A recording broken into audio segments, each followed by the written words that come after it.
Assalamualaikum warahmatullahi wabarakatuh. Selamat pagi, siang, sore, dan malam teman-teman semuanya. Di sini saya akan mempresentasikan tugas UTS Statistika Pertanian. Sebelumnya nih, perkenalkan nama saya Rofi Putra Sandinegara, biasa dipanggil Sandi dengan NIM 2351744 PN 18460 dari Prodi Manajemen Sumber Daya Akwat.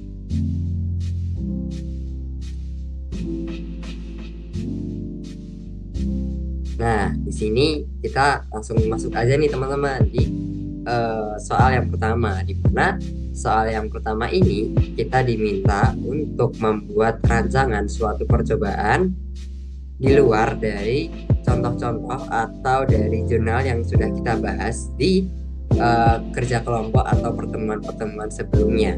Di sini saya pribadi merancang suatu percobaan atau penelitian yang berjudul pengaruh pupuk terhadap laju pertumbuhan bibit stroberi di daerah Karanganyar, teman-teman. Karena di daerah Karanganyar sendiri, terutama di wilayah yang namanya Tawangmangu, di situ banyak sekali perkebunan stroberi, teman-teman. Sehingga saya terinspirasi untuk membuat rancangan penelitian yaitu pengaruh pupuk terhadap laju pertumbuhan bibit stroberi. Nah, di sini untuk pengambilan atau sumber data yang saya ambil yaitu berupa data primer, di mana nantinya peneliti akan mengambil sendiri data-data yang dibutuhkan. Berbeda dengan data sekunder, di mana data sekunder ini peneliti mengumpulkan dari data yang sudah ada dan dianalisis dan juga disimpulkan.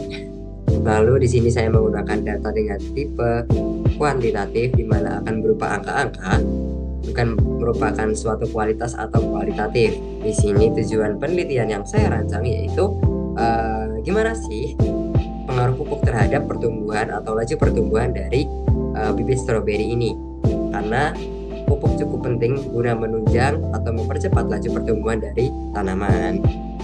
Oke, kita lihat next selanjutnya.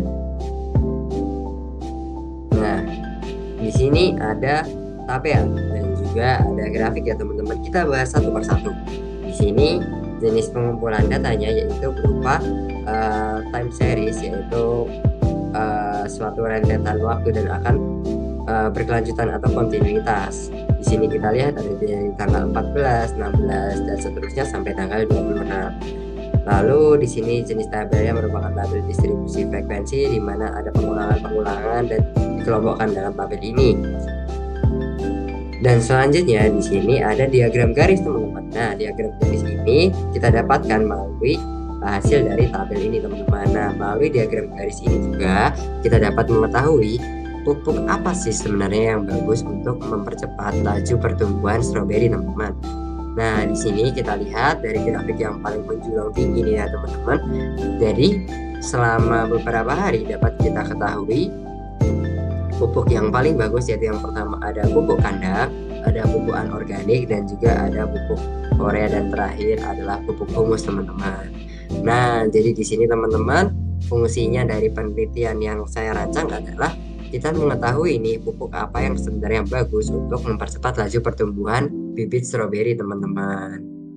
Ya, oke, kita lanjut saja ya teman-teman ke soal yang kedua. Nah, sini saya akan membacakan terlebih dahulu narasi yang diberikan. Setiap bulan, seorang pengusaha membeli 5.000 bibit anggrek dari store A dan store B. Sebanyak 2.000 bibit dibeli dari store A dan 3.000 bibit dibeli dari store B.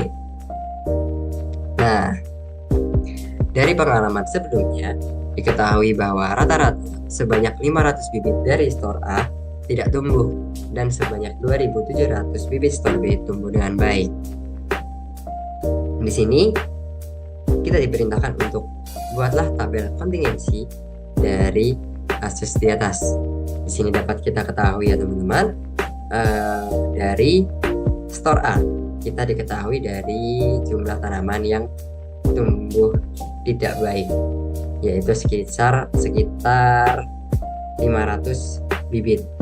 Otomatis dapat kita ketahui tanaman yang tumbuh dengan baik yaitu 2000 dikurangi 500 sama dengan 1500. Selanjutnya dari store B kita mengetahui jumlah tanaman yang tumbuh dengan baik yaitu 2700, dan total tanaman yang diberi dari store B, maksud saya, yaitu sebesar 3.000. Otomatis jumlah tanaman yang tidak tumbuh dengan baik sebesar 300. Nah, dari sini teman-teman kita mengetahui total tanaman yang tumbuh dengan baik yaitu sekitar atau dengan jumlah pastinya yaitu 4.200, dan juga tanaman yang tidak tumbuh dengan baik yaitu 800, dan totalnya yaitu 5.000 bibit teman-teman.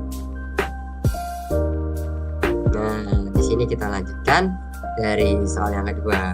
Jika sebuah bibit dipilih secara acak, teman-teman, hitunglah peluang bibit tersebut tumbuh dengan baik. Nah, ini cukup menarik teman-teman, dimana di sini kita diminta untuk menghitung peluang dari bibit yang tumbuh dengan baik. Oke, di sini ada PA sama dengan NA per NS. Sebenarnya apa sih PA itu, apa sih NA itu, apa itu NS? Nah, PA itu peluang dari bibit tumbuh dengan baik. Nah, NA ini merupakan karena kita ingin mencari peluang tanaman yang tumbuh dengan baik, otomatis NA ini kita isi dengan jumlah tanaman yang tumbuh dengan baik dari store A dan store B, yaitu berjumlah 4.200, dan juga NS ini merupakan total semua bibit yang kita beli yaitu 5.000. Nah, peluangnya itu kita cari dari rumus ini, kita dapatkan 4.200 dibagi 5.000 sama dengan 0,84, dan akan kita jadikan menjadi persen. Nah, persennya itu nolnya mundur 2 ya teman-teman, sehingga kita dapatkan 84%. Nah, selanjutnya di sini, jika sebuah bibit dari store B diambil secara acak, berapakah peluang bibit tersebut tidak tumbuh? Nah, ini cukup menarik teman-teman. Nah, di sini kita menghitung peluang bibit tersebut tidak tumbuh tetapi dari store B. Nah, di sini ada PB, peluang dari bibit tidak tumbuh store B, dari NB, jumlah tanaman yang tidak tumbuh dengan baik dari store B, dan juga NS, total tanaman yang kita beli dari store B. Nah, di sini kita ketahui dari tabel tadi, jumlah tanaman yang tidak tumbuh dengan baik dari store B yaitu 300, dan total tanamannya yaitu 3.000 maksud saya. Kita bagi saja dan kita dapatkan dengan peluangnya yaitu 0,1, dan kita jadikan persentase yaitu 10%. Nah, di sini cukup mudah ya teman-teman untuk kita menghitung peluang dari bibit yang tidak tumbuh dengan baik yang dari store B. Nah, kita lanjut lagi teman-teman. Jika diketahui sebuah bibit tidak tumbuh, berapakah peluang bibit tersebut berasal dari store A? Nah, di sini kita menghitung teman-teman peluang dari bibit yang tidak tumbuh dengan baik dari store A dibandingkan dengan tanaman-tanaman yang tidak tumbuh dengan baik dari store A dan store B. Kita lihat nih. Oke. Di sini kita mengetahui ya teman-teman, untuk tanaman yang tidak tumbuh dengan baik yang berasal dari store A yaitu 500, dan total tanaman yang tidak tumbuh dengan baik yaitu 800 teman-teman. Nah, di sini langsung kita bagi saja dan kita dapatkan angka 0,625 atau sama dengan 62,5%. Itu cukup besar ya peluangnya teman-teman apabila diambil suatu bibit yang tidak tumbuh dengan baik dari store A dibandingkan dengan total seluruh bibit yang tidak tumbuh dengan baik teman-teman. Nah, kita lanjut ke soal yang ketiga. Di sini yang pertama, uraikan dengan jelas penggunaan statistik dalam paper yang Anda bahas. Dalam kelompok catatan, penjelasan Anda meliputi tujuan penelitian paper tersebut, jenis data, sumbernya, serta alasan pengumpulan data, termasuk kesimpulan dari peneliti tersebut. Dan juga yang kedua ada reflective assessment. Tuliskan peningkatan pengetahuan keterampilan Anda setelah mempelajari materi statistika pertanian sampai saat UTS ini. Oke, kita langsung saja bahas satu persatu ya teman-teman.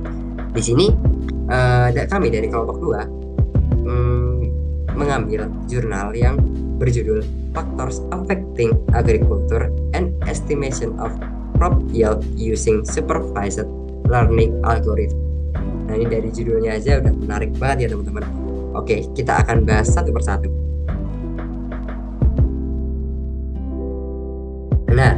Di sini dari tujuan penelitian yang kita ketahui dari jurnal tadi, yaitu bertujuan untuk menganalisis data pertanian dan data terkait lainnya dengan menggunakan teknologi AI serta memahami signifikansi statistik dari fitur-fitur lainnya. Nah, teman-teman, sebelumnya dari penelitian ini memiliki latar waktu dan tempat, yaitu pada tahun 2015 sampai 2019, dan juga bertempatnya itu di negara India, teman-teman. Di sini kita akan menganalisis hubungan antara curah hujan dan juga jenis tanaman serta hasil produksi melalui AI atau teknologi yang dapat membantu kita dalam menentukan keputusan untuk di bidang pertanian ini, teman-teman. Nah, di sini ada jenis-jenis datanya. Yang pertama diagram batang. Nah, diagram batang yang teman-teman lihat ini yaitu menyajikan tentang jenis tanaman apa yang banyak ditanam di daerah India. Dan juga karena banyak ditanam itu pasti karena ada alasannya, kan. Nah, kita lihat alasannya nanti, teman-teman, akan kita jelaskan. Di sini ada diagram garis juga, teman-teman. Diagram garisnya yaitu menunjukkan software atau aplikasi apa yang sering digunakan untuk menganalisis atau dalam pengambilan keputusan jenis tanaman yang akan diambil untuk meminimalisir dari kegagalan panen. Selanjutnya di sini ada pie chart. Pie chartnya ini adalah menyajikan jumlah produksi pertanian dari berbagai tanaman yang banyak ditanam di daerah India yang didasarkan pada cuaca, teman-teman. Di sini permasalahan utamanya yaitu adalah cuaca. Selanjutnya di sini adalah diagram batang. Nah, karena tadi aku ngomong tentang AI atau software aplikasi, di sini ada data yang menunjukkan tentang aplikasi atau software apa yang memiliki tingkat akurasi tinggi. Di sini ada beberapa contoh, rata-rata hampir sama ya, teman-teman, karena emang dalam perkembangan zaman ini AI itu memiliki tingkatan atau kecanggihan yang relatif sama, tergantung bagaimana kebutuhan kita terhadap AI tersebut. Nah, selanjutnya ada peta curah hujan. Nah, jadi peta curah hujan yang ada di sini akan mempengaruhi diagram batang yang menyajikan tentang jenis tanaman yang ditanam.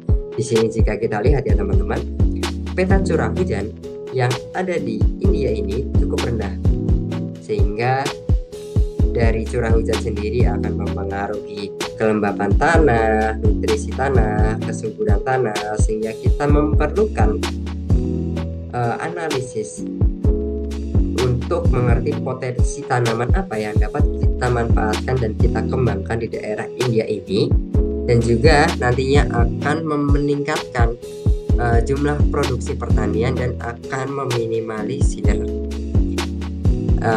kegagalan panen di negara India tersebut, di negara India ini, teman-teman. Nah, dari sumber data yang telah kita baca dan kita analisis, data-data ini diambil secara tidak langsung, teman-teman, oleh peneliti, di mana data-data yang disajikan itu sudah ada dan diambil dan dianalisis untuk kemajuan atau analisis teknologi di bidang pertanian ke depannya. Di sini datanya itu berupa data sekunder, sehingga peneliti tidak mendapatkan data itu secara pribadi atau secara langsung melalui peneliti itu. Nah, di sini kita lanjut ke kesimpulan. Di sini analisis data lingkungan dan pola curah hujan di India menunjukkan pola produksi tanaman yang berbeda-beda dan dapat ditunjang dengan adanya teknologi. Nah, seperti yang aku bilang tadi di awal, teman-teman, teknologi ini sangat penting, terutama dalam bidang pertanian juga sangat penting. Kita sangat beruntung kita berada di era yang maju, di mana semua sudah serba teknologi, termasuk analisis statistika ini juga bisa disajikan dalam teknologi dapat dibantu oleh AI, sehingga nantinya kita dapat memajukan potensi-potensi yang ada di bidang pertanian tidak hanya di India teman-teman, tapi juga di Indonesia, sehingga diharapkan kita dapat meminimalisir terjadinya kegagalan panen atau kerugian-kerugian dari petani dikarenakan analisis yang kurang, sehingga cuacanya itu tidak mendukung terhadap jenis tanaman yang ditanam ketika itu. Nah, di sini ada reflective assessment teman-teman, yaitu yang soal ketiga bagian kedua. Sebenarnya setelah belajar statistika selama setengah semester ini, peningkatan pengetahuan apa sih sebenarnya yang aku dapetin? Nah, di sini yang pertama, aku bisa memahami konsep dasar statistika seperti variabel, populasi, sampel, distribusi, dan probabilitas. Walaupun konsep dasar teman-teman, tapi di sini sangat berguna sekali untuk menunjang pembelajaran statistika atau ilmu-ilmu statistika yang nantinya akan saya pelajari, sehingga nantinya saya dapat memahami materi-materi statistika lebih lanjut. Oke, selanjutnya yang kedua yaitu paham tentang teknik deskripsi data, termasuk pengukuran pemusatan data seperti mean, median, dan modus. Nah, mean, median, modus ini sangat sering digunakan dalam analisis, terutama ketika pengambilan rata-rata, karena dari mean, median, modus ini akan berkembang menuju data-data lainnya. Selanjutnya di sini saya juga memahami tentang jenis-jenis data dan sumbernya. Jenis-jenisnya itu sangat banyak teman-teman, seperti yang tadi dijelaskan di awal. Contoh-contohnya yaitu seperti diagram batang, diagram garis, terus pie chart, ada juga yang peta curah hujan, itu juga merupakan suatu jenis data yang banyak fungsinya masing-masing dan juga kegunaannya. Banyak orang yang mengetahui, oh ini diagram batang, itu diagram garis, atau pie chart, namun mereka tidak paham bagaimana cara membaca data tersebut. Nah, karena saya sudah mempelajari statistika selama setengah semester ini, saya mampu memahami bagaimana menganalisis data tersebut. Dan juga sumbernya ada dua tadi, yaitu seperti sumber datanya primer, yaitu didapatkan atau dicari oleh peneliti tersendiri, atau melalui data sekunder, yaitu peneliti mencari atau menggunakan data yang sudah ada. Dan juga yang terakhir di sini saya juga memahami fungsi dan kegunaan dari statistika guna pengambilan keputusan. Nah, seperti yang penelitian yang kita bahas tadi teman-teman di awal, di mana statistika ini sangat penting untuk pengambilan keputusan, karena dari data-data statistika yang disajikan di sini berisikan tentang fakta-fakta atau data-data yang ada di lapangan, sehingga dapat kita simpulkan atau kita jadikan acuan dasar kita untuk pengambilan keputusan. Contoh, ikan apa sih yang kita budidayakan di musim hujan atau musim kemarau, itu bisa kita tentukan melalui data-data atau penelitian data-data atau penelitian yang sudah dilakukan sebelumnya, sehingga melalui data statistika ini dapat menjadi atau penolong kita lah ibaratnya, guna pengambilan keputusan untuk kedepannya teman-teman. Nah, kita lanjut untuk peningkatan keterampilan sendiri teman-teman. Di sini saya mengalami peningkatan keterampilan di desain grafis dan produksi. Teman-teman lihat dong, PPT yang sudah saya jabarkan ini keren banget kan? Nah, kita di sini kayak juga diajarkan teman-teman bagaimana caranya bikin PPT agar audiens ini fokus terhadap pembicara, terhadap speaker. Oleh karena itu beberapa ilmu diberikan dan diberikan contoh seperti PPT dari Bill Gates, atau dari founder Amazon atau founder Apple. Nah, di sini saya terapkan di presentasi pada kali ini. Selanjutnya peningkatan cara dalam presentasi. Nah, sebelumnya nih teman-teman, saya juga di statistika pertanian ini beberapa kali presentasi, dan juga ini yang dalam tugas UTS ini saya juga melakukan presentasi secara mandiri, di mana saya berlatih secara serius terkait penggunaan intonasi pembicaraan saya, terus pembawaan saya, dan juga bagaimana audiens ini tidak bosan ketika saya melakukan presentasi, teman-teman. Dan juga di sini saya peningkatan keterampilan dalam teamwork. Di beberapa tugas atau beberapa kasus saya melakukan teamwork atau kerja kelompok, di mana saya belajar tentang koordinasi, komunikasi satu sama lain, lalu pembagian tugas, sehingga setelah saya belajar statistika setengah semester ini atau selama UTS, saya mengalami peningkatan keterampilan dalam bidang teamwork, teman-teman, dan itu sangat berguna untuk kedepannya. Dan juga di sini yang terakhir, teman-teman, saya memiliki atau mengalami peningkatan keterampilan dalam analisis dan pengolahan data. Nah, jika kita tarik dari yang sebelumnya, peningkatan dalam pengetahuan akan berpengaruh terhadap keterampilan, teman-teman. Di sini keterampilannya yaitu analisis dan pengolahan data. Sebelumnya nih saya bingung bagaimana data ini kita analisis dan bagaimana data ini berguna bagi kita.